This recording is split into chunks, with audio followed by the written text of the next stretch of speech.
आबादी दुनिया के अंदर कहां होगी? उत्तर प्रदेश वासियों, आप दुनिया को बता सकते हैं कि आइए, आपको अस्ता का स्नान करना हो, हमारे प्रयागराज में आइए। 50 करोड़ लोग महाकुंभ में स्नान किए हैं। लेकिन कुछ लोगों की आदत है, चोरी छिपे उन लोगों ने कोरोना की वैक्सीन लगवाई, लेकिन दुनिया को कहते रहे मत लगाओ। ऐसे ही चोरी छिपे, वो तो आज के दिन पे बहुत कोई छुप नहीं सकता। चोरी छिपे चुपचाप संगम में डुबकी लगा करके आ गए, लेकिन जनता जब पुण्य का भागीदार बनने के लिए, स्नान करने के लिए जा रही है, कह रहे मत जाओ मत जाओ। लेकिन जनता कहां मानने वाली है? जनता तो उनकी असलियत जान चुकी है, और इसे करोड़ों की संख्या में श्रद्धालु जाकर के आज भी और 26 फरवरी तक रेला इसी प्रकार से आगे बढ़ता रहेगा, कोई संदेह नहीं। लेकिन एक बात समझ में नहीं आता, जब इनको अवसर मिला था तब इन्होंने कुछ नहीं कहा। याद करिए बागपत के नौजवानों, पुलिस की भर्ती निकलती थी, बागपत का नौजवान पुलिस की भर्ती होने से वंचित हो जाता था। लेकिन अब आपकी भर्ती हो रही है। याद करिए, अभी 60,200 पुलिस के नए भर्ती की प्रक्रिया चल रही है, फिजिकल टेस्ट हो रहा है। अगले 1.5 महीने के अंदर, 1.5 से 2 महीने के अंदर इनकी ट्रेनिंग का कार्यक्रम आगे बढ़ेगा, और इस साल के अंत तक यूपी पुलिस को 60,200 नए पुलिस कार्मिक मिलेंगे, बिना भेदभाव के। बागपत का नौजवान भी होगा, मुजफ्फरनगर का भी होगा, बुलंदशहर का भी होगा, गाजियाबाद का भी, हापुड़ का भी, बिजनौर का भी, शामली का भी, सहारनपुर का भी, हर एक जनपद का नौजवान होगा। उत्तर प्रदेश की ताकत का एहसास कराएगा, और उत्तर प्रदेश का नौजवान ही नहीं होगा, उत्तर प्रदेश की बेटियां भी होंगी, क्योंकि उनके लिए तो 20% जगह हमने अनिवार्य रूप से कर दिया है कि बेटी भी इसमें अनिवार्य रूप से भर्ती होगी। बहनों और भाइयों, इन नौजवानों के बल पर ही हम उत्तर प्रदेश की कानून व्यवस्था को देश की सबसे बेहतरीन कानून व्यवस्था बना रहे हैं। बेटी भी सुरक्षित है, व्यापारी भी सुरक्षित है, हर व्यक्ति अपने आप को सुरक्षित महसूस करता है। यहां निवेश आ रहा है, नए नए निवेश के माध्यम से हम आगे कार्यक्रम आगे बढ़ा रहे हैं।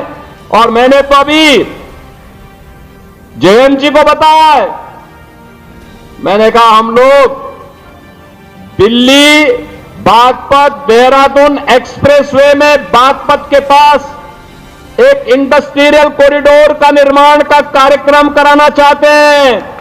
यहां इंडस्ट्री लगे, इस कार्यक्रम को हम आगे बढ़ाना चाहते हैं।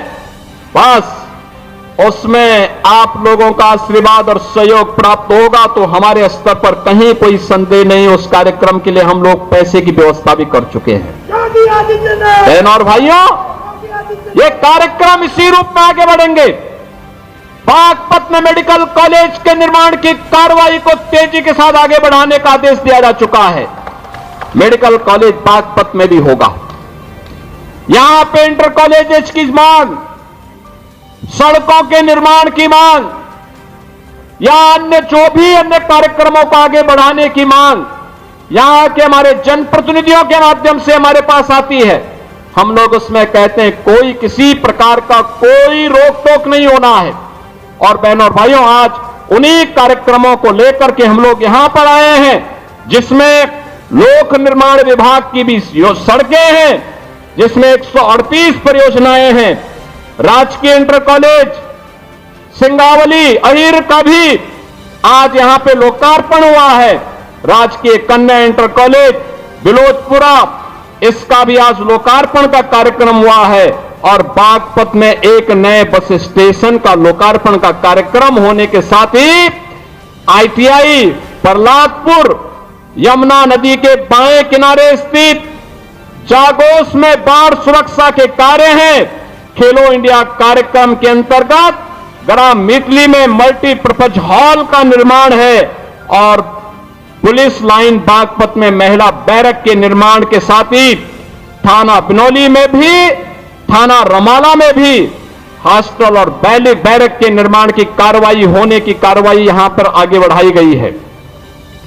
शिलान्यास के साथ ही हमने बड़ौत अमीनगर सराय मार्ग का छपरौली से बिजवाड़ा रजवाहा माखर नहर पट्टी का निर्माण का कार्य और बागपत से मुरादनगर मार्ग को 2 लेन चौड़ीकरण सुदृढ़ीकरण के कार्य का शिलान्यास भी किया है। तो हिंडन नदी पर नए सेतु के पहुंच मार्ग और सुरक्षात्मक कार्य के लिए भी आज शिलान्यास का कार्यक्रम हुआ है।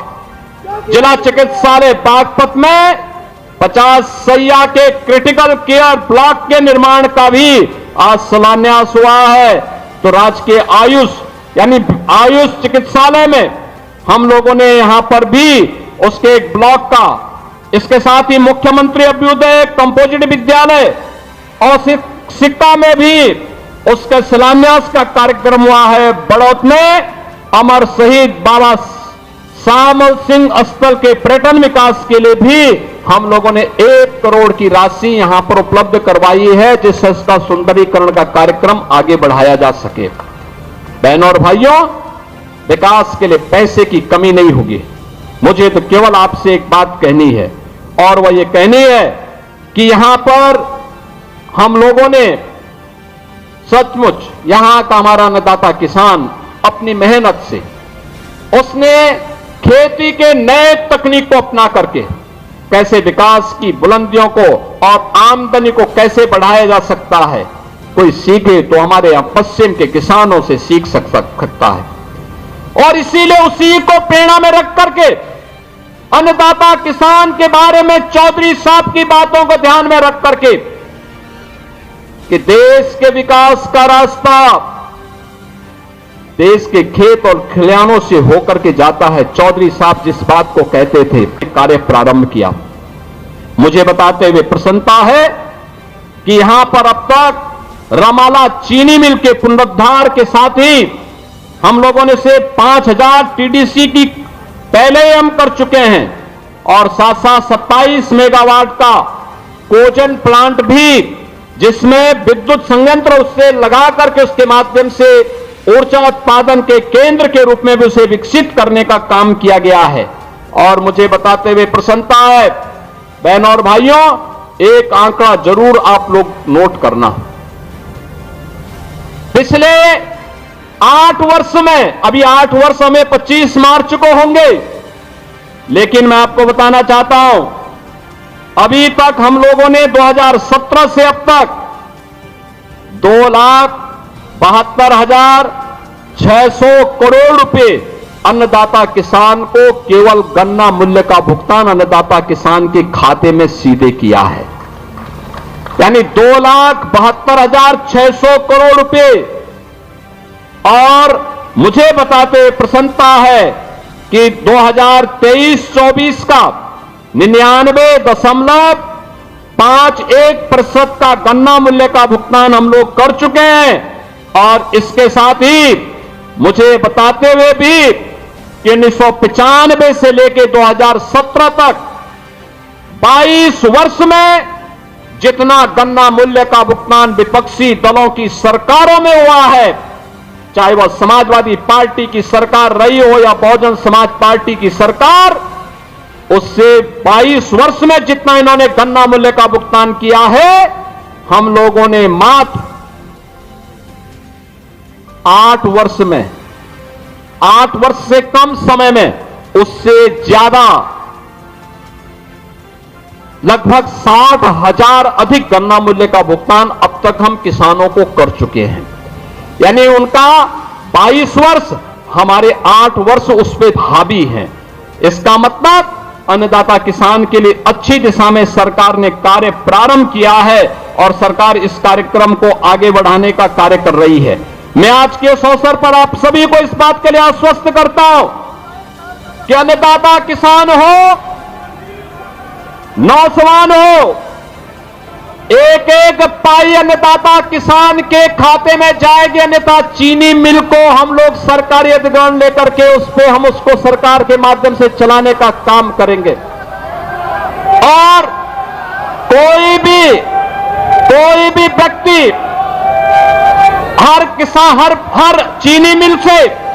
हर चीनी मिल को अच्छे ढंग से चलाएंगे। हमने पिछले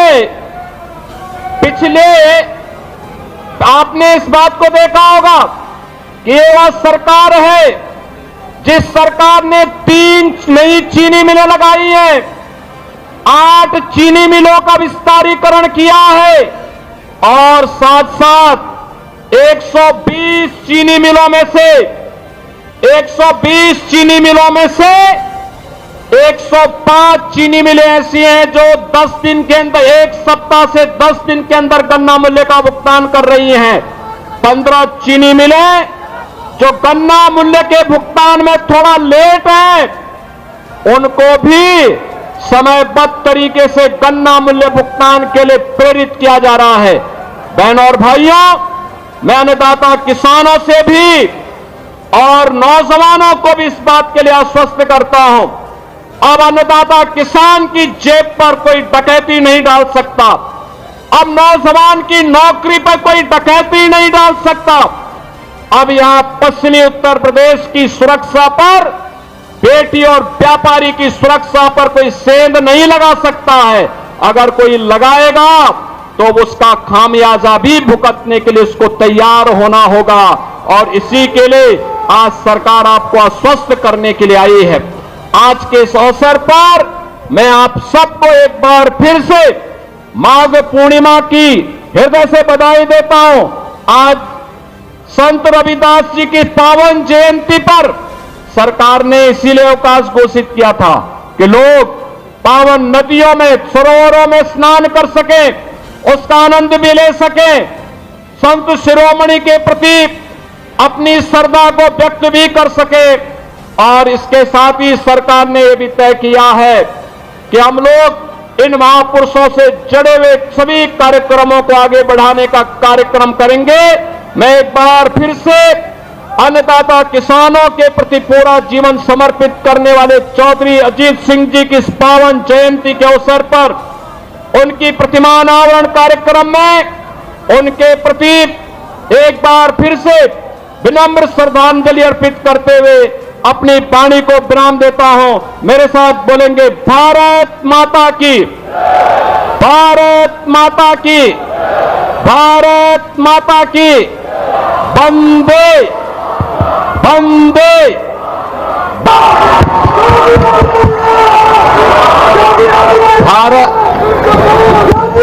भारत माता की, भारत माता की, भारत माता की, वंदे वंदे वंदे। संत शिरोमणि रविदास जी महाराज की, संत शिरोमणि रविदास जी महाराज की। चौधरी चरण सिंह, चौधरी चरण सिंह, चौधरी अजीत सिंह, चौधरी अजीत सिंह।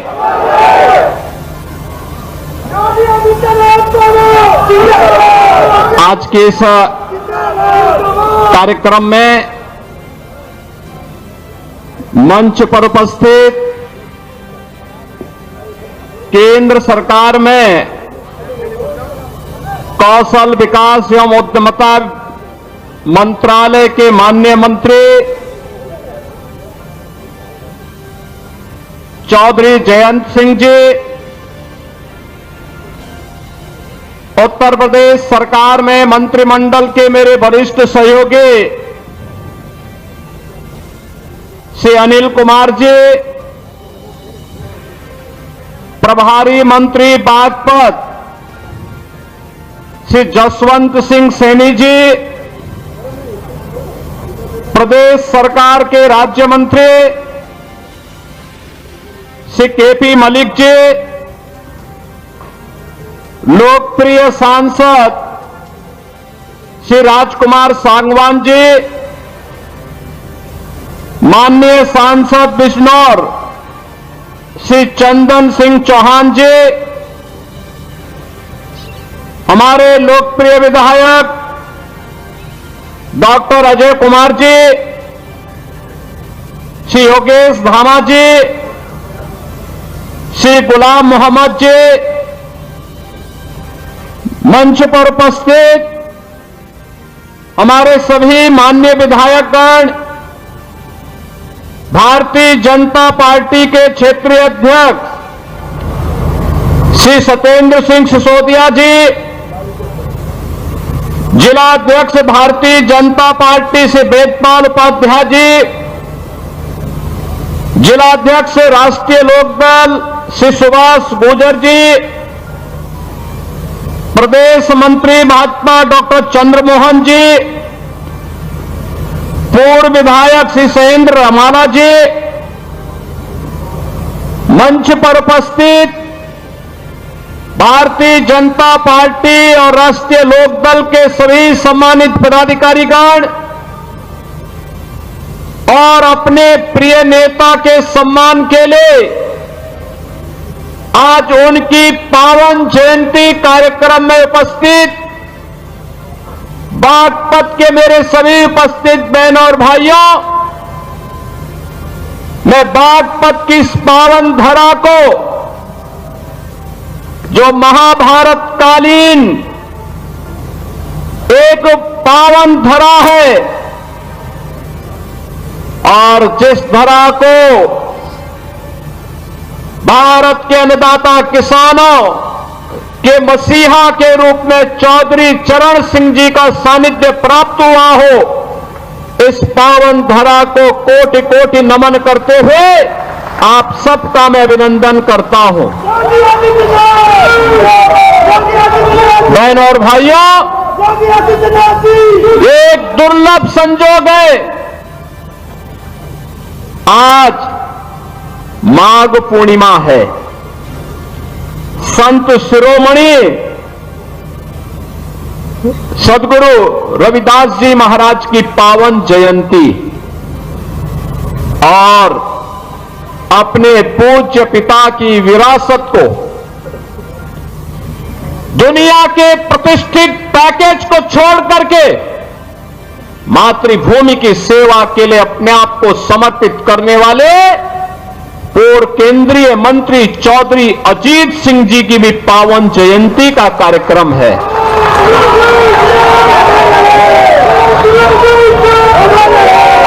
उनकी पावन जयंती के अवसर पर